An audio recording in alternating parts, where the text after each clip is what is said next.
Hello there. Okay, so let's move forward.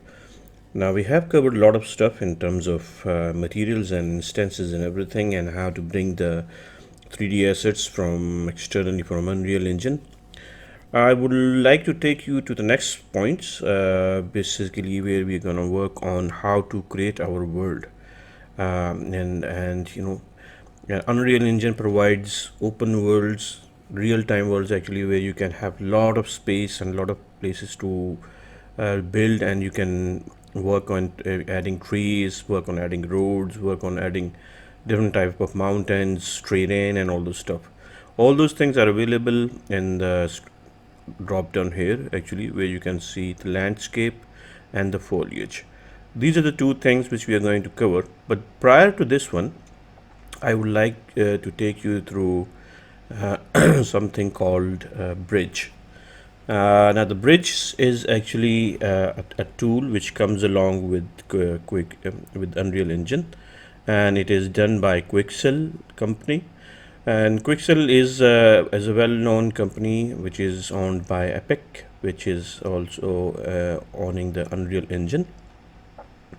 And Quixel Bridge provides a lot of free assets, around 25,000 different assets in the form of 3D asset, textures, materials, decals, and many, many other things. So if you see here in Unreal Engine, if you go back to the drop down, and we're going to basically use this Quixel Bridge to import those assets, which are will be 3D models, and import textures along with them to bring in our world itself and build. And from that point onwards, we'll start building up some other stuff. So if you see here, Quixel Bridge is available here under this drop down. However, if you think that it's not there, some of times it's not there in the drop down. What you can do actually, you can go to Edit, Plugins, and under plugins you can type Bridge. So here you go. So if this is not checked in your system, please check it, and once you check it, just restart the it will be available in your Unreal Engine drop down here. So let's go on and see what do we have. Quixel Bridge in this case.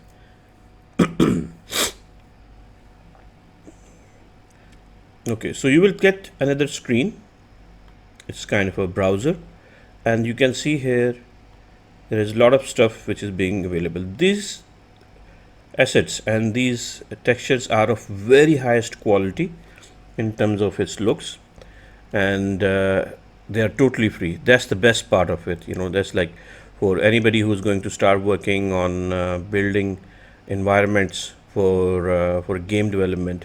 I think this is the best place to start with in this case. If you go on the left side, you will see here different menus called 3D assets, 3D plants, surfaces like in our case is materials, decals, imperfections. There's a lot of stuff which is available. And also on the website again, you will see there are that these assets are already categorized in terms of environment and different categories.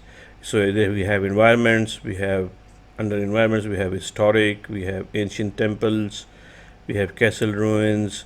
So these are all different kind of assets which are available to us for our use itself.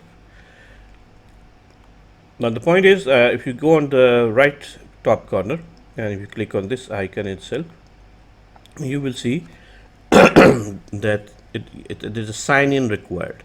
So the sign is exactly the same as what you have in your Epic credentials, which you started, if you remember, in the starting. Those are the same credentials which are required in order for us to download. So let's just log in with Epic Games.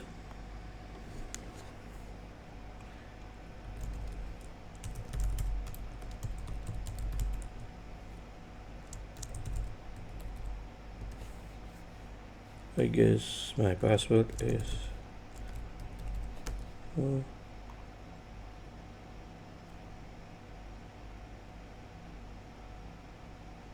okay. So I'm logged in. Now let's move on and try to navigate and see. You can also search for different kind of assets here. So let me just close down this one, and let's see that we have if we want to search for something like grass.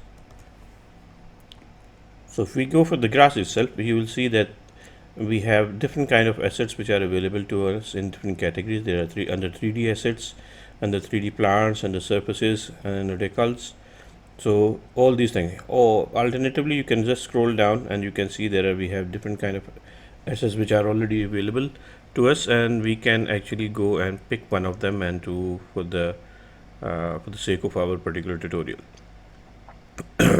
So let's say we have we want to pick up this I think let me just try to pick something smaller. So let's click on this one. Once you click on it, you will see that it has the preview of it actually, and it shows what under what category it is, and it is under related to which collection. If you scroll down, if you move down, you will see that there is a drop down. It allows us.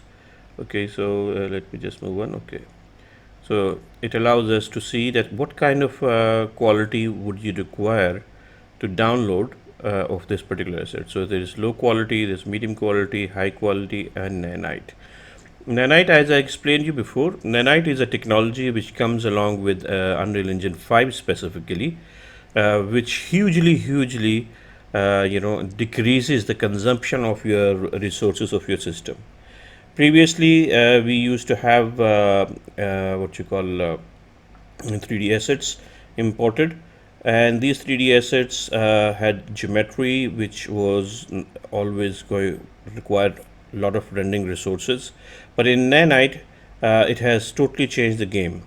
Uh, you can bring any types of assets, and at one time you can work with multi-million polygons of your environment, and there will be no issue in terms of the resources which you are using for this for your game development. So for our case, let's say we select Nanite, okay, and we click download. Download based on the size of the particular asset. It may take a little bit time, but at the end, actually, once it's there, actually you can just click add, and that's how it will work. I'm just waiting for the download.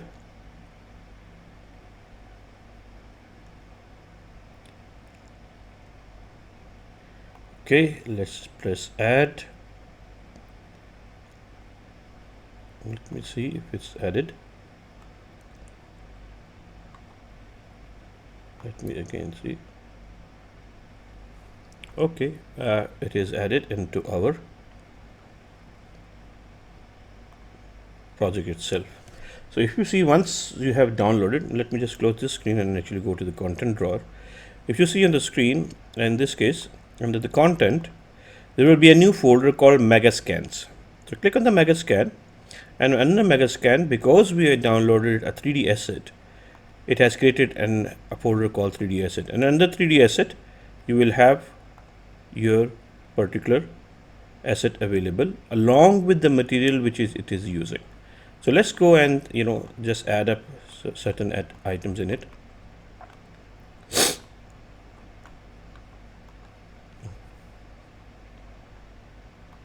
Okay, it needs to just preparing the shadings.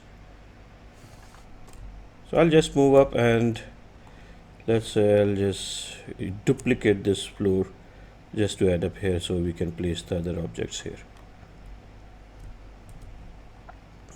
So content drawer, and select it, bring your particular asset here, and there you go. This is your first 3D asset which you have successfully imported from Quixel Bridge, and it is nanite as well, so you can easily start copying and maybe add up some more details to it. Let's say like this, and we'll add a little bit more on this side, maybe this.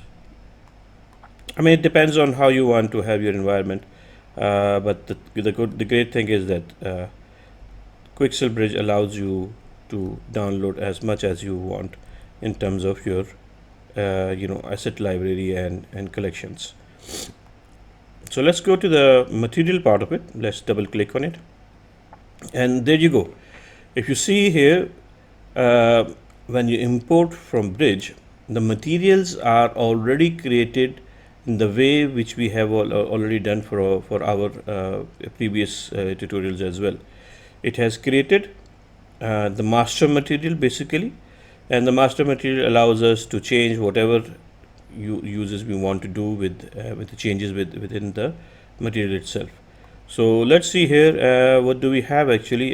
We have different kind of tints available, so they have added some more parameters, more parameters to be added, which they have added, which you can even play with actually.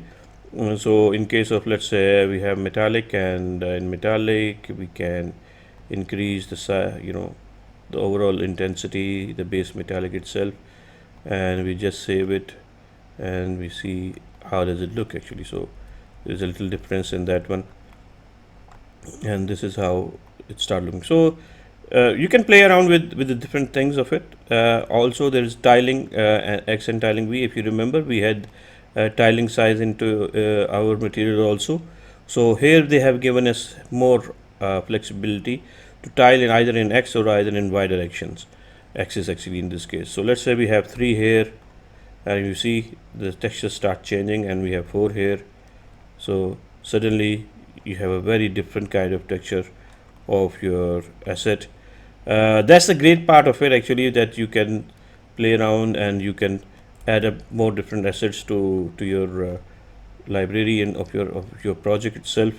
Again, we can go to the Bridge, and let's say just select one, and for the sake of for this tutorial, I'll just pick one of the material here, so just to add up here, and we'll take it and just download it, let it download, and then we'll apply this particular material to the floor. The second floor we just copy pasted actually, and I'll just show you the materials, how it looks in terms of its parameters and all things. Why I'm doing this is a question actually, because the next element which we are going to work on is about creating landscapes in our levels. How to create that? I wanted to make sure that we have access to these assets prior to creating in landscapes, so that you can start picking from these and adding to your project level of the landscape, and making the whole process much faster than just getting into landscape and then coming back. So let's say we added this. Here you go. Okay, let me just close down. It opens the another content browser copy of it. I mean, if you don't want to use it, you can just close it. You can again go to the content browser. If you see under Megascan 3D Scan, we have another folder called Surfaces. Under Surfaces, we have another material which we just downloaded. Let's select our floor, go back and pick this one. Let me just make the window a little smaller and just assign it, and there you go. So we have a very polished new 3D surface asset actually, which is available to us. And if you go into the material part of it, again it comes with this along with all the parameters available to us. We can use them, we can change the textures of it, and there is no issue in this case that we have to create any textures from the scratch itself. So having said this, actually I think this is the good enough for intro for the Bridge. However, you can always go to Bridge as much as you want. You can look into it, search for it, add whatever assets you want. Also on the left side, if you go and if you see, click on this icon, well actually this one, actually I'll just go back, click on this icon. You will see that all the assets which you have downloaded are actually added to your drive, on your personal drive of your system, and it's available, so you don't have to download them again. This icon is basically for something called MetaHumans. We may cover it at the end actually of the course itself if we have time. But MetaHumans is the high fidelity digital 3D characters which are available on Epic, and we can customize them, we can import them, we can animate them, we can make movies out of it, we can add it to our games. There's just a lot, but I will not overwhelm you at the moment.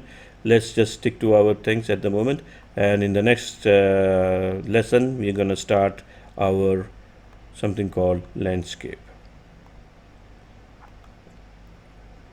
So let's go and start working on how to create landscapes in Unreal Engine. For this particular purpose, I will actually go into the content browser and we'll make a new map basically for a new level. Before that, let's do some housekeeping and create a folder called maps. And under maps, let's just select the one which we are already working on, material intro, which is this particular map, and move it back into the maps itself. Move here, fine. And under the maps itself now, let's go and click file, new level, and under the template, let's click on empty open world, because I would like to create our map directly from scratch by adding different lights and everything also, and the stuff which we have already discussed during the last tutorials. So let's click create, and we have a create. Actually, let's just save it before we can move forward. Save current level, and under the tutorials, go to maps and say my new world. Save. Okay. Now till now we have been working on selecting from the select mode itself. So let's go and select and change the mode to landscape. By the way, if you can see here, there are shortcut keys for selecting each of them. So Shift 2 will allow you to move to into landscape mode. Shift 3 will allow you to go to into foliage mode. The rest of the modes here we will come into later stage maybe, actually, because for these tutorials we're just going to work on landscape and foliage. So let's say Shift 2, we are into landscape mode now. And if you see here and you just scroll out, let me just increase the camera's speed just so we can go much faster. So Unreal Engine at the moment is asking you that what kind of a landscape do you need, how big do you need actually. So by default this is the landscape wireframe it shows up. Generally I don't change any of the things here, all the parameters as they are, because from the starting for me it works fine. However, at certain point when you have a very large size of your landscape, you can of course work on and increase the chords, and the chords are going to basically increase your size in terms of how much of the area you're going to cover. So let's say for now, for this particular purpose which we are doing as of now, let's just create our landscape and click create. It's just going to compile the shaders actually, and it's going to create a fairly large landscape for us, which will be a big floor kind of stuff in it.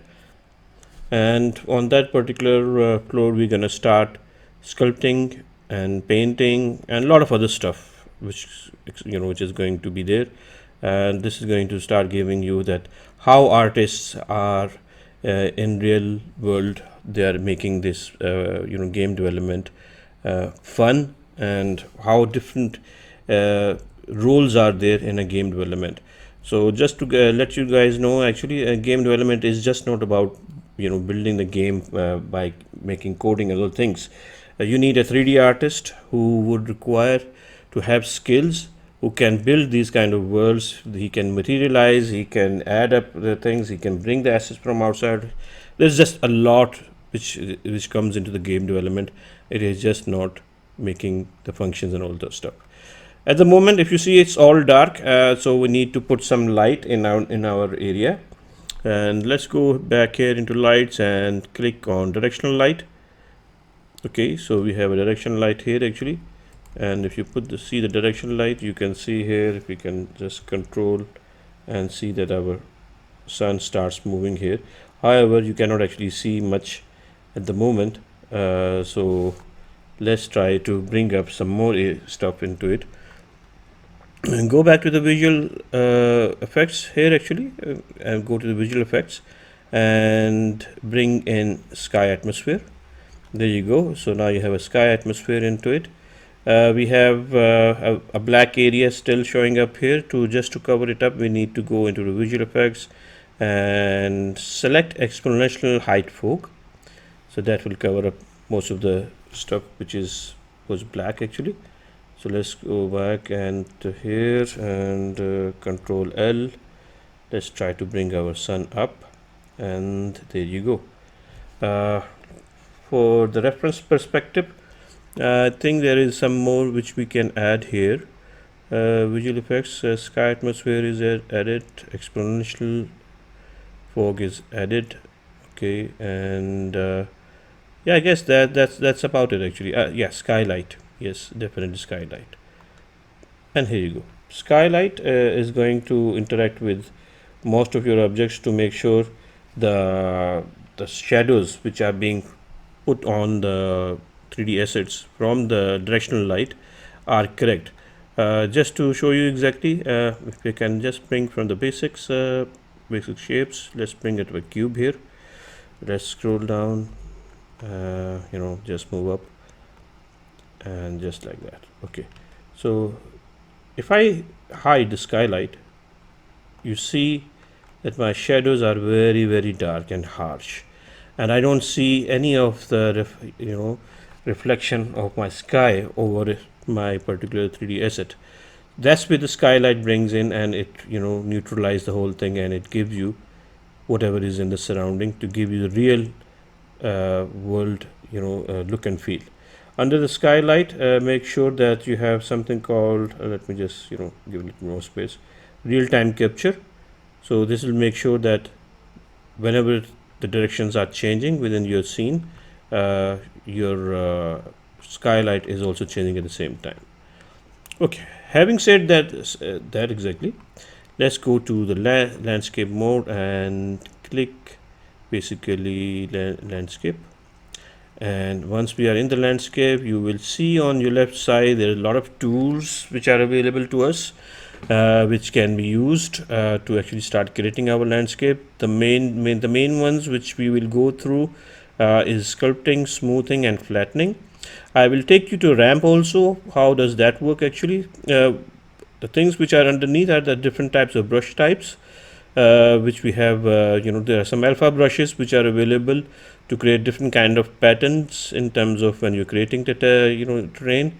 Your tool strength, your brush size. If you see here, there is a brush here, so you can decrease the brush size itself and just leave it like this. And the fall off. The fall off is actually that how far this brush is going to affect in terms of your world which you are building. So let's just move up, and I'll start. So since we have selected sculpting, and you see suddenly that we are able to create different kind of terrain in our particular world itself. So this can be mountains, this can be roads. It's just imagination is on your own. You can just imagine to whatever extent you would like to go on. Unreal Engine will support you till that level with the whole thing. So left mouse click is you can build up the terrain. However, if you press shift and left mouse click, you can start creating basically different kind of holes within the terrain itself. It will lower down the terrain in different areas. Let's say left mouse click, shift, so it will make it the terrain morph underneath on the other side itself. So however, if you go to the fall size, brush fall size, let me just make it to the 1 and start sculpting. So you see here that we have different terrain coming up now here. I think it's a value is okay, sorry, if you make it 0, then you will have a harsher looking terrain. You see here, it's quite harsh in this case. So that's where the fall off works out. However, if you are looking and targeting for this kind of look of your terrain, of course definitely you can go ahead and you can make as you like, but I'm just telling you how the fall off works. So if we can, just if you click on the arrow again, guys, this is where you come back to your default property of the Unreal Engine which was set up. Next brush is called smooth. And smooth is by name, if you understand. If I want to have smoothen certain areas of my terrain, I can just right click, left mouse click, and start painting over it, and you will see a fairly smoother place will start coming up and appearing up on the terrain itself. This is especially good if you have a terrain like this which you have already created, to smoothen it up, and this is how it will start smoothing up, and all those harsh edges which were there actually are no more. It's all about creativity and how you want to make your terrain. You can come up with any ways you want. The next one is called flatten. Flatten is just if you want to create some kind of a terrace in some area exactly. So let me say that I'm just here, and here I want to flatten the area. So here you go, you have a very flat area now here exactly. You can even go beyond and you can make another flatten area here. So if you have one terrace and then again another terrace in this case, so this is how the flat tool works out, and it gives you flexibility and in terms of, and the freedom also, to create different kind of looks to overall how the stuff you can build in landscape mode itself. I'll take you the ramp. Ramp is a very nice tool itself as well. What it does actually, it creates a terrain, certain area between two different points. So let's say I have a point 1 here. So this is where it starts building up 1 point exactly, and the next point I want to have a ramp from this point to basically this point. You can see here that it allows you to see that how your ramp will be there on your terrain. You can move around, you can even, I guess, let's say rotate. Okay, I think the rotate part is cannot work actually, but maybe in the later stage. You can increase the height of it. So let's say we want this ramp to be of this height. Once you are satisfied where your ramp should be, just press enter, and there you go. This is your ramp which is created. Let me just go back here, and I mean you can understand that how you can build roads here. So you can start building up roads here by creating ramps and adding up to different areas of your terrain. It can be circular roads, it can be straight roads. Well, imagination is endless, as you like. Other thing I would like to take you forward actually is the brush type. So we have different kind of brushes here. If you look at it actually, there's alpha brushes which orients basically different types of masks of the images to create different kind of terrain with patterns. So at the moment it's a simple circular one, if you see here. So if I go back another one, you will see another pattern here. If I go to another one, there's another pattern here, and if I go to another one, there's another pattern here. So if I select one of them and start sculpting here, you will see that there now our terrain is more realistically looking in terms of the bumps and overall terrain itself, how it is building up. If I take to the second one and let's say this, you will see another form of it, and you can see that okay, this is different look, and it allows you to actually create different kind of looks which you can start building up and add up to your particular overall terrain itself with the pattern. However, there are also ways where you can import your own types of alpha brushes, and I will not of course cover in this one, but I will definitely give you an understanding of how it works. By the way, before we were supposed to create the landscape, there is a link basically which I would like to share with you. It's called Landscape Technical Guide. I will also provide you a link. So this technical guide is going to take you that okay, what when you are creating the landscape in terms of scaling, what kind of scaling you can actually go for in terms of the overall landscape which you're going to create. So this is very good in terms of technicalities. When you guys will go into more details in especially specifically when it talks about the environment artist. He needs to have this information in terms of how big the landscape should be in order for us to create our particular game and add up our different functionalities. So having said that all this stuff, I think what's the next point is that how we're going to materialize it. So we'll start with the next one in just a moment.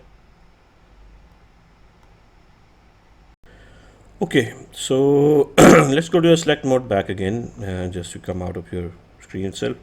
Now our terrain at the moment has a default material of Unreal Engine, which is all these gray and white squares, and of course definitely we don't need these. We need our terrain to look like a real terrain, like a real world itself. So for that one we also need to create a material. Now there's a difference between the material which we create for assets and different in terms of how we create for the terrains. Let me just go back to our folder. I think what was the folder here? Tutorials, game development, and let's create here another material and call it landscape mat.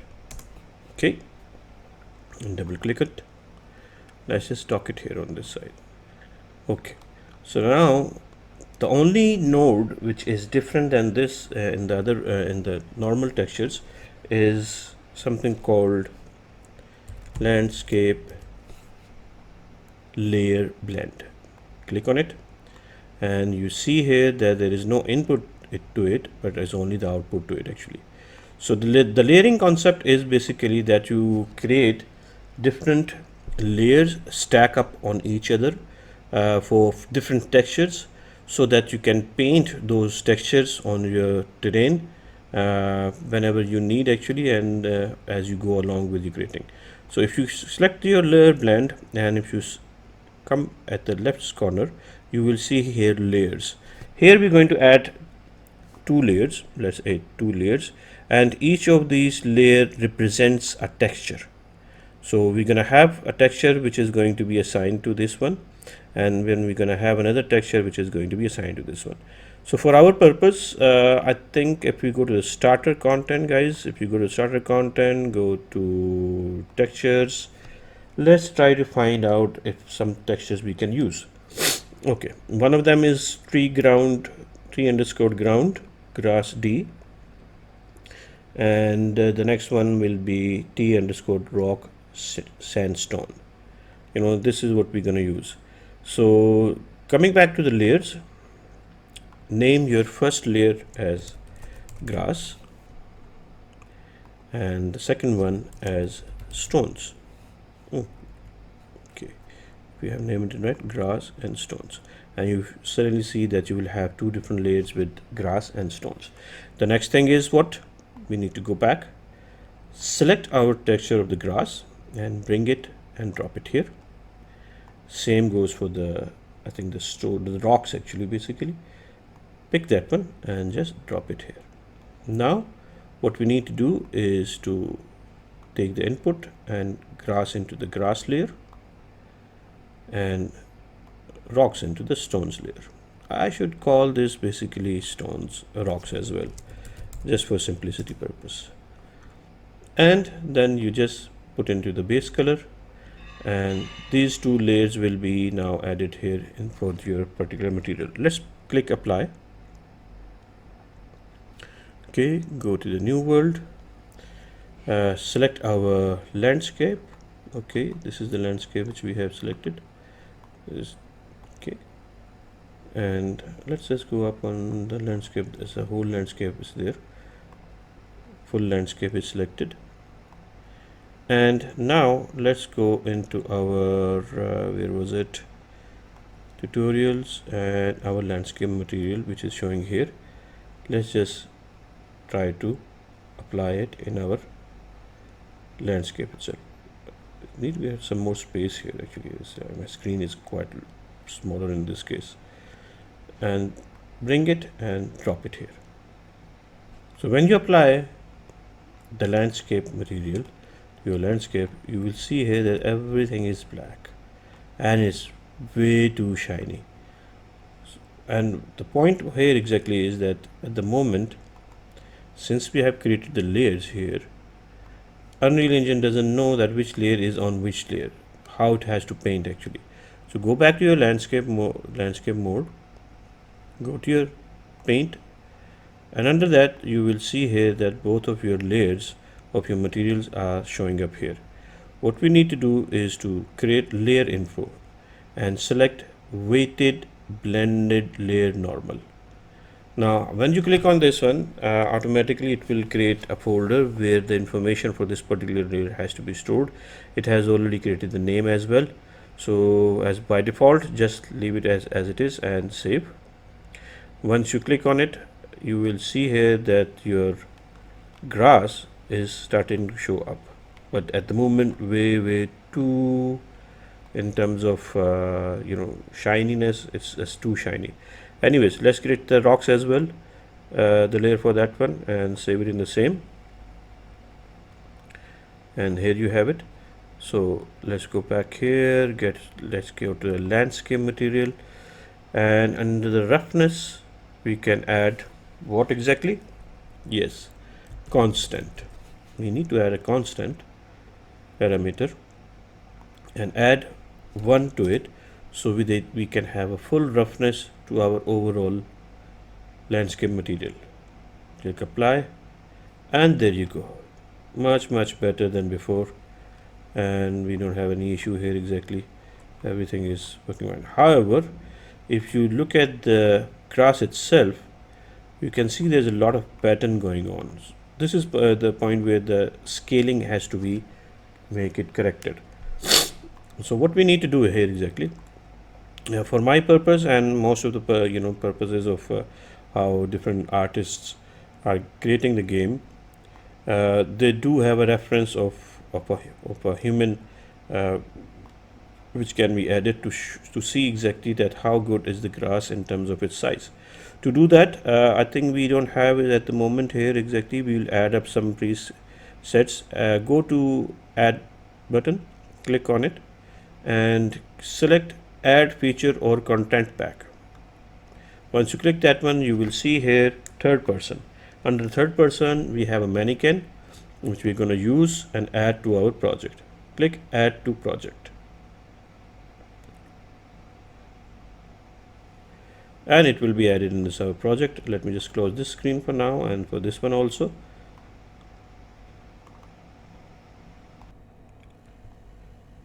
So we can go here now and check our, basically if our mannequin is added. So go to the content drawer, you will see a folder called character. Go to character, go to mannequins, go to meshes, and here we will have our mannequin in terms of where we need to put it. So just pick one and let it just compile the shaders for it.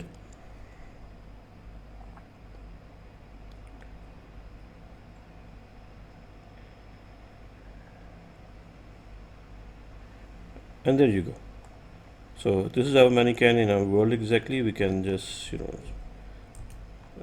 camera is too fast, let's just make it, so let's just place it here.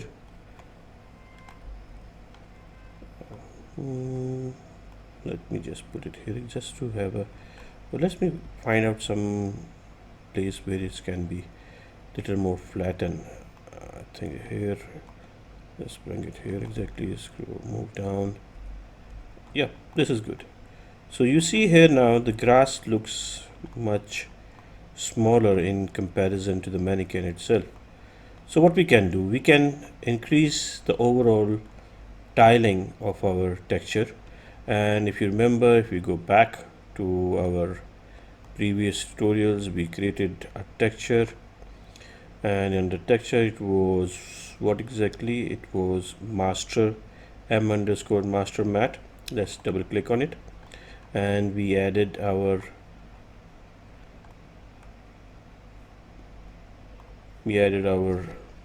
nodes to control the textures tiling itself.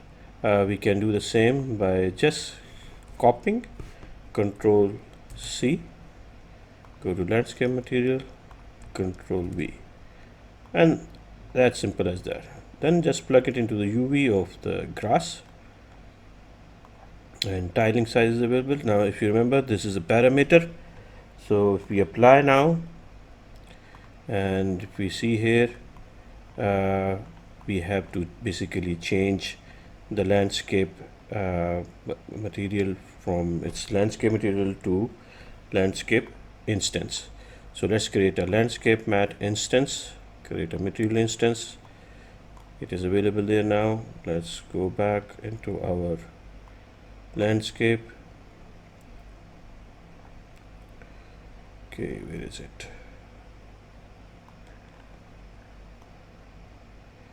Yep, here, content folder, select landscape, and here you go. So the instance is applied to it. Now if you click on the instance, you will see, of course, the tiling size parameter available to us. Go back, let me just close this master one, just leave it for this now. And now if we click on the tiling, and let's say we decrease to 0.4, there you go. So our textures for the grass is much better than before. I think it's just too big. Let's just say 0.7, 0.6. Yeah, I mean, this looks better. So now we have a control over on our textures for the grass. However, we also need control on our textures for the rocks itself. So let's just put this one, copy, paste, bring it here, add this one to the textures. Now if we have tiling size, two different tiling size here, but it's the same name of the parameter. Unreal Engine will take both as one, and it will not show the second parameter because the names are same. To demonstrate it, let me just click apply. Okay, go to a new world. Okay, and let's check our, yes, you see it's still the same.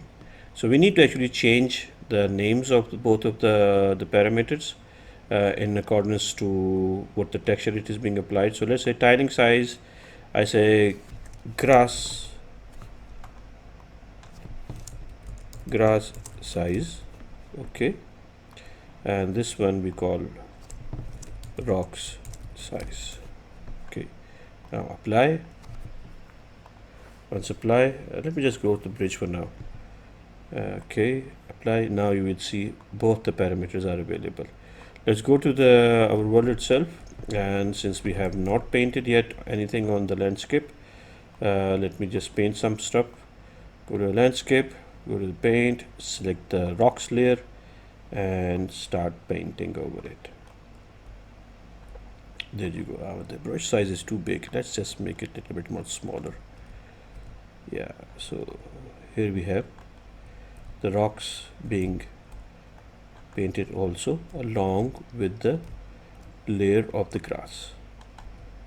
So if you see the rocks here now, it's like quite bigger actually, but I think it will fill the purpose. So but anyways, let's try to give it a size, I think is point is 1 point, so let's point 1.3 and have a look into our rocks. Is there? Okay, well, yeah, this looks nice actually. This looks cool actually, that you have rocks within the grass itself as well. Okay, what was the next thing actually? Let's just add up the normals also for these particular textures. Go back to your content browser, and in your content browser textures, what was the grass texture? It was the underscore ground. Let's bring the normal texture for that one. Okay, and then we have the rocks, and the rocks normal texture is this one. Okay, we have added both of them. So this is for the rocks and this is for the grass. Now what we need to do is very pretty simple thing. We need to select this layer blend, copy and paste it. and plug in the normals of both of the textures into the particular blend layer and link it to normal. As simple as that. Now click apply. Let's see how it shows up in our world now.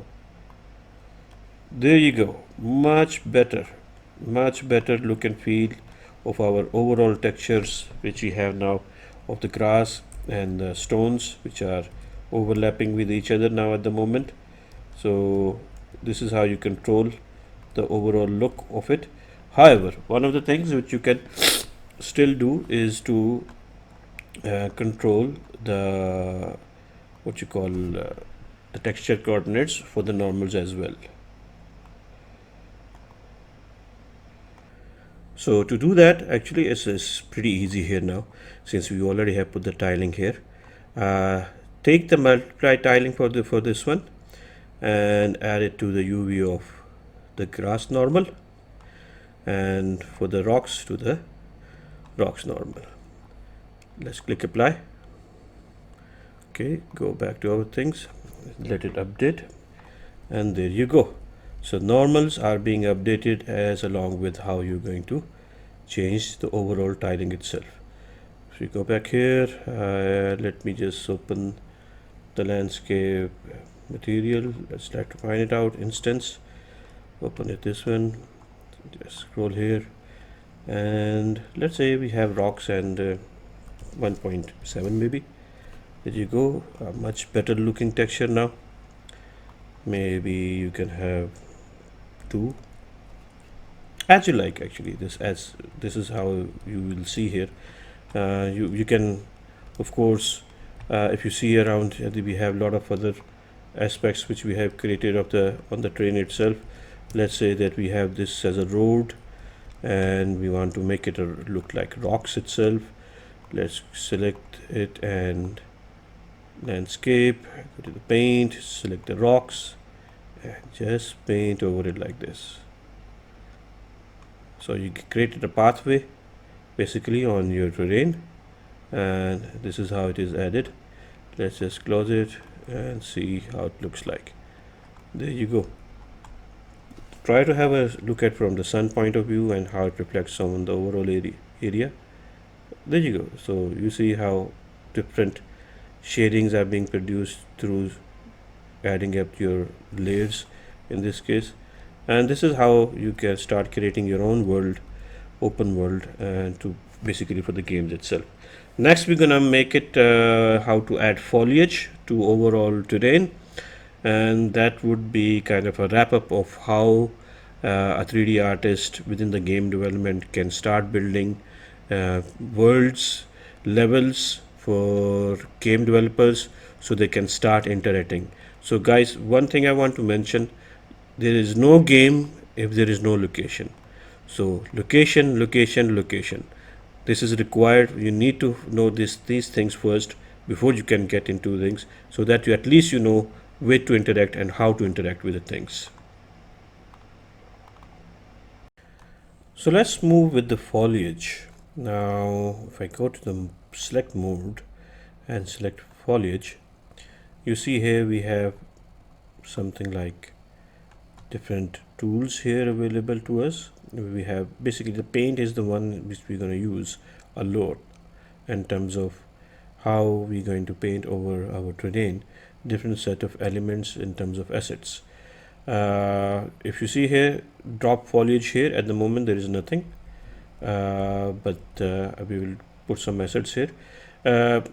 Foliage function is usually used when you want to place many 3D assets at one particular location in terms of, let's say, vegetation, trees, grass, all those things, or it can be anything actually. Whatever you will drop here, and you will start painting, you will see actually it will start putting up those things. For instance, let me see if we have something here in our not third person actually. In starter content, we have props. Let's say props actually, and under props we have something. Let's take a chair, and just give it for an example purpose. let's give in a chair actually and drag the chair and drop it in the foliage. So it will ask you that where you want to store the information for this particular foliage. In the same case as how we did for the layers for the material for the landscape, just save it and it will store the particular information here. Now we have selected the chair and we have something like paint as well. There's a brush size with a paint density. Paint density is how much of assets at particular location has to be painted over this landscape. And of course, if you click on the asset itself, it will have its own properties. Let me just bring out, yeah, this is the panel.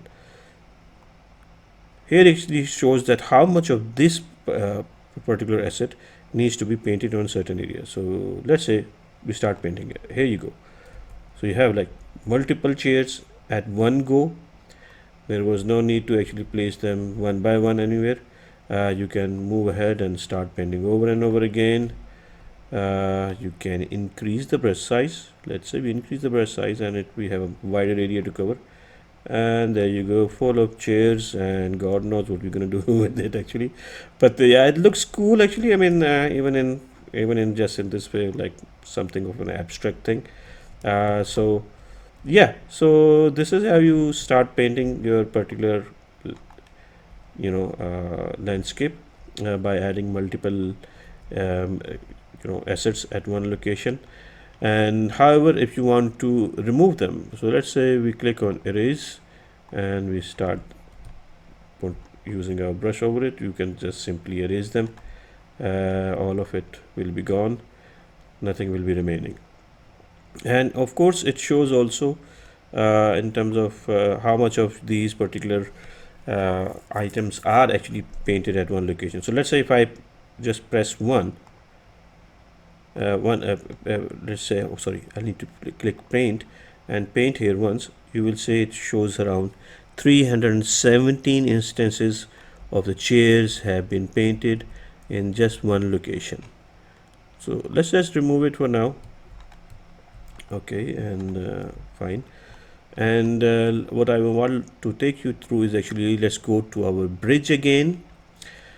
This is where the cool part comes actually also, where you can just go to the bridge itself. It's like a window shopping kind of stuff.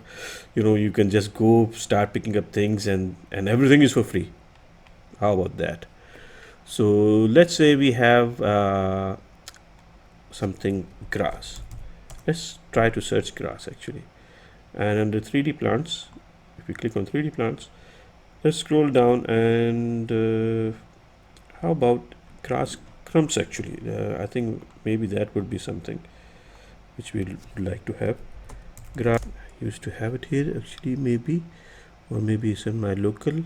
Let me find out. Okay. By the way, you can also pick whatever you want, and you can just place it. Okay, yeah, grass clumps. So since it was already downloaded, it will show me that it is already downloaded and it is on my system at the moment. I'll just click add and there you go, my grass is added to my project. Now if I go to the foliage and select, you can even select from here. By the way, when you add up from the bridge, it automatically loads and adds to the foliage in your foliage menu. So all what you have to do is select all and press yes and say yes, okay, I want to paint this particular grass. And let's try to make the brush a little smaller, it's just too big. And let's go to the roadside area actually and try to paint here. Okay, we need to select the paint itself first. Oh, okay. So yeah, you see here now, at the moment it's painting the chairs and is painting the grass at the same time, which is what we don't need. We need just the grass to show up. So Control Z, everything is gone, and uncheck the chair. Only check those assets in the foliage which you need to paint. So now if you start painting, and you will see here that it's now creating very nicely the grass overall wherever you painting itself, and it's just adding the grass all over it. Here you see. Let's try to put some more here. Exactly, let's increase basically the overall how much of grass at one location. It says me the density basically. So at the moment the density is 100. Let's increase it to 300 and try to see that how it will look like if we are going to have 300. So you suddenly see that we have much more grass added at one location, and maybe you in your scene you would require to have this in this way. So in this way you can just easily add it. Scroll down and let's just add up on this area as well, and this area as well. Okay, looks cool. And yep, let's just put a little bit on this side, little bit on this side. So this is how you start building your particular terrain by adding vegetation, adding other assets. And for the fun part, I'll just like, just to add a little fun to it, I'll just add chairs. And why not? Let's just have chairs all around it, and let the people come and sit for a while and enjoy the sunlight. So yeah, that's more about foliage actually. If I go back and so to see your scene now, this is how your scene looks like with all the grass. And if you know let me just make the camera a little slower. So you see here now, looks very nice. It's like cool effect from here and very nice shadows. And control L, you can move your sun, and have different shading wherever you want to actually locate it, and just like that. So I guess that's the point where I want to actually wrap up basically the overall artistic way of how to design your world and how to add up the things. By now you have almost the basics of everything in it, in terms of how the different things assets can be used, how they can be imported, how the bridge can be used, which is a very powerful tool for us, specifically for artists, to basically build our world and use ready-made materials in terms of for all your the collection which you have in your particular project and in your world itself. So that's all for this particular tutorial. We will come back to next points, and we are getting gradually into how game development starts and how the different actors and different game modes are working.